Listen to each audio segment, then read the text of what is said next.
حاسی بلندی سے ایک بے آواز ہیلی کاپٹر سے شیزل سمیت اس کی ٹیم مرکزی بینک کی چھت پر سے اتر رہی تھی۔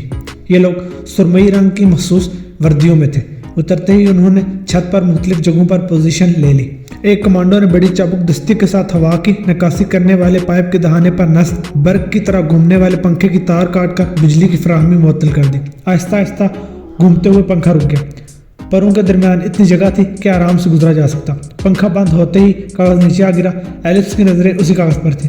ایک جگہ سے جالی کھول کر وہ اپنا کام پہلے ہی کر چکا تھا۔ اچانک ایک خیال نے شیزل کے قدم روک دی۔ ایلپس جیسے اس پائپ کو نظر انداز کیسے کر سکتا تھا؟ پیچھے ہٹتے ہوئے اس نے ایڈوانس پارٹی کے طور ایک کمانڈر کو آگے جانے کے لیے کہا۔ وہ لوگ ایک نیٹ ورک کے ذریعے آپس میں رابطے میں تھے اور ہیڈ کوارٹر سے بھی ان کا رابطہ تھا۔ کمانڈر کے ہیلمٹ پر نصب کیمرہ ہیڈ کوارٹر کو براہ راست مناظر دکھا رہا تھا۔ شیزل لفٹ کی طرف متوجہ ہوئی۔ تھوڑی سی کوشش سے لفٹ کا دروازہ کھل گیا۔ فولادی رسوں اور شافٹوں کے ذریعے تقریباً 20 میٹر نیچے لفٹ نظر آ رہی تھی۔ شیزل نے ہیڈ کوارٹر سے کہا، داخلی دروازے پر دباؤ ڈالو۔ ایلپس نے تمام لڑکوں کو ہائی الرٹ کر دیا کہ چھاپا مار دستہ عمارت میں داخل ہو گیا ہے۔ سبھی نے محفوظ ترین جگہوں پر پوزیشن لے لی۔ اس وقت کئی گاڑیاں بینک کے بیرونی فولادی گیٹ کے قریب دوبارہ پہنچ چکی تھی۔ فولادی گیٹ کو کھولنے کی کوشش شروع ہو گئی۔ کنٹرول روم میں فون بجا تو نجیب نے ریسیور اٹھا لیا۔ دوسری طرف سے اسرائیل کا وزیر داخلہ شاول ویز تھا۔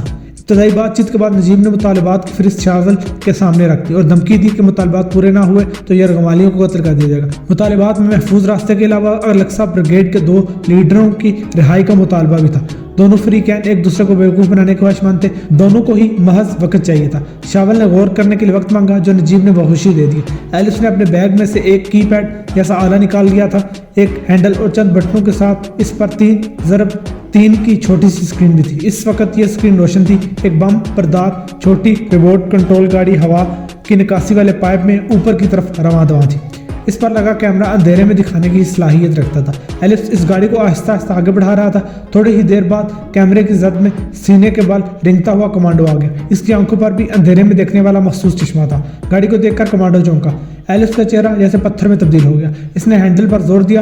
گاڑی تیزی سے آگے بڑھی اور لمحوں میں کمانڈو کے قریب پہنچ گئی۔ ایلپس نے ایک بٹن دبایا۔ اوپر کہیں زوردار دھماکہ ہوا۔ دھماکے کی آواز سے یرغمالیوں میں خوف و ہراس دوڑ گیا۔ ایلپس نے اپنے لڑکوں کو محسوس اشارے سے بتایا کہ یہ دھماکہ اس کی طرف سے تھا۔ اس وقت نجیب نے بھی کنٹرول روم سے باہر جھانکا۔ مخصوص اشارہ اس نے بھی دیکھ لیا۔ ایلپس نے قریب جا کر اسی صورتحال سے آگاہ کیا۔ کنٹرول روم میں واپس جاتے ہی نجیب نے اسی نمبر پر کال کی جہاں سے شاول کی کال آئی تھی۔ شاول کی آواز سنتے ہی اس نے زہریلے انداز میں کہا، اپنی فطری مکاری سے باز نہیں آئے تمہیں سبق سکھانا ضروری ہو گیا۔ شاول بکھلا گیا۔ ہیڈ کوارٹر نے براہ راست اپنے کمانڈو کے چیترے اڑتے ہوئے دیکھ لے۔ شاول بھی وہیں پر تھا۔ اس نے نجیب کو آرام کرنے کی کوشش کرتے ہوئے کہا، یہ عمارت میں موجود کسی سیکیورٹی والے کا انفرادی اقدام تھا، اسے لے کر وہ مشکل نہ ہو۔ نجیب بھی کسی نہتے سویلین کو نقصان نہیں پہنچانا چاہتا تھا، اس لیے اس نے لنگڑی لولی تعویل کو قبول کر کے آخری وارننگ دیتے ہوئے فرمان کر دیا۔ شیزل شاک کی سی کیفیت میں تھی۔ اس کی شٹی حصنے سے بچا لیا تھا۔ اس نے ایک دفعہ پھر دل ہی دل میں ایلپس کی برتر صلاحیتوں کا اعتراف کیا۔ اس کا ہوم ورک شاندار تھا۔ کوئی پہلو بھی اس کی نگاہوں سے اوجھل نہیں تھا۔ اس کے باوجود شیزل کو کچھ نہ کچھ تو کرنا تھا۔ وہ اور اس کے باقی ماندہ ساتھی بڑے خاموشی سے آہنی رسیوں سے لٹک کر لفٹ تک پہنچ گئے۔ لفٹ کے اوپر اور نیچے ایمرجنسی دروازے تھے۔ ان سے گزر کر نیچے کا سفر دوبارہ شروع ہو گیا۔ شیزل کو امید ہو چکی تھی کہ وہ خاموشی کے ساتھ نیچے ان منزلوں تک پہنچ جائے گی جہاں دہشت گرد قابض تھے۔ نیچے کے سفر میں بازو شل ہونے لگے تو وہ فولادی شافٹوں پر تھوڑی دیر قدم جما کر بازوؤں کو آرام دے لیتے۔ کئی منزلوں پر انہوں نے بے حد باریک تار سے منسلک کیمرے معمولی درازوں سے گزار کر دوسری طرف کا جائزہ بھی لیا۔ ہر جگہ خاموشی تھی۔ دہشت گرد تعداد میں اتنے نہیں تھے کہ پوری بلڈنگ کی نگرانی کر سکتے۔ ایک دفعہ تو شیزل کے جی میں آئی کہ لفٹ کا دروازہ کھول کر کسی فلور پر اتر جائے اور پھر سیڑھیوں کے راستے آہستہ آہستہ مکمل احتیاط سے نیچے اتر جائے۔ پھر خود ہی اس نے اس خیال کو رد کر دیا۔ وہ دہشت گردوں کے سروں پر اچانک پہنچنا چاہتی تھی۔ موساد کے چیف کا پورا وجود سنسنا اٹھا تھا۔ حاصل مخبر نے ٹائم بتا دیا کہ الاقصی بریگیڈ کے سرکردہ افراد کب اکٹھے ہو رہے تھے۔ زیادہ ٹائم نہیں تھا۔ گزشتہ کئی سال کی محنت رنگ لانے والی تھی۔ یہ ایک بڑا شکار ہونے والا تھا جسے وہ چھوڑنے کا سوچ بھی نہیں سکتا تھا۔ اس نے اپنے سسٹم کو متحرک کیا تو رکاوٹ سامنے آ گئی۔ دہشت گردوں کے سپر کمپیوٹر تک رسائی کے بعد ہائی ٹیک ہتھیار کو فوری طور پر جام کر دیا گیا تھا۔ چیف کو ہیل فائر میزائل سے لیس شکاری ڈرون کی اشد ضرورت تھی۔ چیف نے براہ راست وزیر اعظم سے بات کی اور اسے قائل کرنے میں کامیاب ہو گیا۔ تھوڑی ہی دیر بعد ایک شکاری ڈرون الاقصی بریگیڈ کے سرکردہ افراد پر قیامت کی آگ برسانے کے لیے ہوا میں بلند ہو چکا تھا۔ چیف بے چینی سے ٹہلنے لگا۔ ڈرون کو فضا میں دیکھ کر اینی حیران رہ گئی۔ اس نے ناقابل یقین نظروں سے نجیب کی طرف دیکھا جس کی پیشانی پسینے سے بھر گئی۔ ذاکر چلایا، ہمارے پاس صرف 15 منٹ ہے۔ تینوں مانے ہوئے ہیکرز نے مل کر شکاری ڈرون کو اپنے کنٹرول میں کرنے کے لیے جٹ گئے۔ دوسری طرف شہزل اور اس کی ٹیم نے گراؤنڈ اور فرسٹ فلور کو نشان زدہ کر لیا۔ دہشت گرد انہی 2 فلوروں پر موجود تھے اور بہترین پوزیشن سنبھالے ہوئے تھے۔ شہزل کی ٹیم کے پاس سریع الاثر بے ہوشی کی گیس کے سلنڈر بھی تھے۔ انہوں نے آکسیجن ماسک لگا کر دونوں منزلوں پر تیزی کے ساتھ یہ گیس چھوڑ دی۔ تھوڑی ہی دیر بعد شہزل کو حیرت کا ایک جھٹکا لگا۔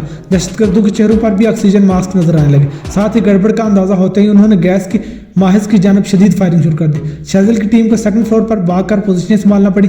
لفٹ والا خلا موت کا کنواں ثابت ہو سکتا تھا۔ اب چھپنے کا فائدہ نہیں تھا، یرغمالیوں کی زندگیاں داؤ پر لگ گئی تھی۔ شہزل نے بیرونی مدد مانگ لی۔ فوراً ہی بختر بند گاڑیاں بینک کی بلڈنگ پر چڑھ دوڑی۔ زوردار فائرنگ اور دھماکوں کا سلسلہ شروع ہو گیا۔ یرغمالی ایک ہی جگہ پر بے ہوش پڑے ہوئے تھے۔ شہزل کی ٹیم نے شدید حملہ کر کے دہشت گردوں کو گراؤنڈ فلور پر دھکیل دیا۔ ہر طرف موت کے شعلے رقصاں تھے۔ ایک بختر بند گاڑی فولادی دروازے کے پاس ایک کھڑکی کو توڑنے کی کوشش میں وہاں پھنس گئی۔ وہیں سے اس کے باہری فائر نے ایلپس کے لڑکوں میں سراسیمگی دوڑا دی تھی۔ اس بختر بند کی فائرنگ سے کئی یرغمالی ہلاک ہو گئے۔ بختر بند گاڑی کی فائرنگ کا رخ اب پاور روم کی طرف ہو گیا۔ ایلپس کے خون میں انگارے سے توڑنے لگے۔ اس نے اپنے ساتھ موجود لڑکوں کو فولادی دروازے بند کر کے اندر ہی ڈٹے رہنے کے لیے کہا۔ پھر اس نے خود سینے کا بل رینگتا ہوا پاور روم سے باہر نکلا۔ نجیب کے ساتھی پوری جواب مردی سے 2 طرفہ حملے کو روکے ہوئے تھے۔ برستی گولیوں میں ایلپس بختر بند کی طرف بڑھا۔ ایک مقام پر وہ اوپر سے ہونے والی براہ راست فائرنگ کی زد میں آ سکتا تھا۔ اس نے زکان بری اور برستی گولیوں کی باڑ سے نیچے سے پھسلتا چلا گیا۔ اس پوزیشن میں اس نے 2 دستی بند بیک وقت اچھالے اور بختر بند کے گرد ہونے والی ہلچل دم توڑ گئی۔ وہاں سے کچھ وردی پوش اندر داخل ہونے کی کوشش کر رہے تھے۔ فضا میں ہر طرف بارودی دھواں پھیل گیا۔ زخمیوں کی آہو بکا بھی جاری تھی۔ انسانی گوشت کے لوتھڑے بھی کئی جگہ پڑے ہوئے تھے۔ ایلپس نے محسوس کیا کہ اس کے کئی ساتھی شہید ہو چکے تھے۔ مزاحمت کمزور پڑ گئی تھی اور ابھی تک کنٹرول روم کے بند فولادی دروازے کے عقب سے کوئی خوشخبری برآمد نہیں ہوئی تھی۔ وقت تیزی سے گزر رہا تھا۔ پاور روم پر فائرنگ کا دباؤ بڑھ گیا۔ فائرنگ کے اینگل مسلسل بڑھتے جا رہے تھے۔ بازی کسی بھی لمحے پلٹ سکتی تھی۔ کنٹرول روم کو پاور سپلائی معطل ہوتے ہی سب کچھ ختم ہو جاتا۔ لہجے بھر میں یہ سب ایلپس کے دماغ میں آگ بھر گیا۔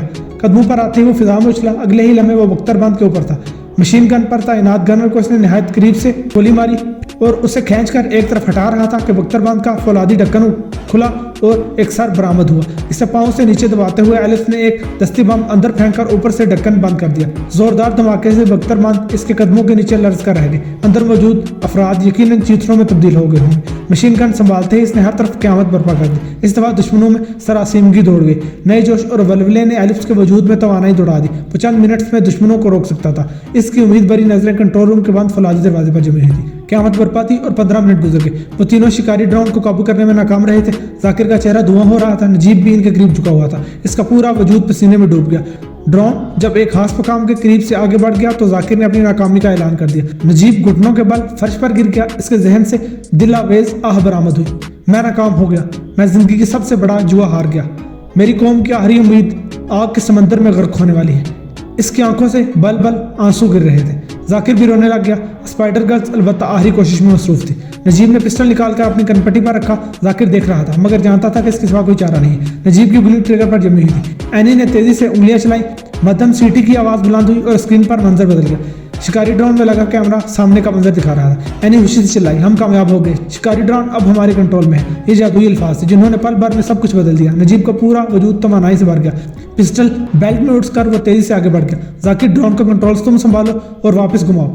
ہیجان کے سبب اس کی آواز بیٹھ گئی تھی۔ ذاکر نے فوراً اس کی ہدایت پر عمل کیا۔ نجیب نے اینی اور پامی کو اپنی کرسیاں چھوڑ کر پیچھے آنے کے لیے کہا۔ فولادی دروازے کے بند ہونے کے سبب فائرنگ وغیرہ کا شور بے حد کم سنائی دے رہا تھا۔ کام سے فارغ ہوتے ہی اینی کو ایلپس کی فکر نے آ گرا۔ وہ ایلپس اور پامی کے ہمراہ جلد از جلد یہاں سے نکلنا چاہتی تھی۔ اس نے پوچھا ایلپس کسی محفوظ جگہ پر ہے؟ نجیب نے کہا سب سے محفوظ جگہ اس وقت کنٹرول روم ہے۔ ایلپس کو یہاں بلا لیتے ہیں۔ اینی خوش ہو گئی۔ اس پل نجیب اسے بے حد بدلا بدلا سا لگ رہا تھا۔ وہ اس تبدیلی کو کوئی معنی پہنانے سے قاصر تھی۔ نجیب نے تھوڑا سا فولادی گیٹ کھولا تو فائرنگ کا شور شدت سے سنائی دینے لگا۔ اتنے شور میں ایلپس کو آواز دینا ممکن نہیں تھا۔ پہلے سے طے شدہ اشارے کے تحت نجیب نے گولیاں چلا کر کئی روشن بلب توڑ دیے۔ یہ منظر ایلپس نے دیکھا تو اس کا وجود بھی توانائی سے بھر گیا۔ تھوڑی ہی دیر میں وہ کنٹرول روم میں تھا۔ آتے ہی اس نے ماسک اتار پھینکا۔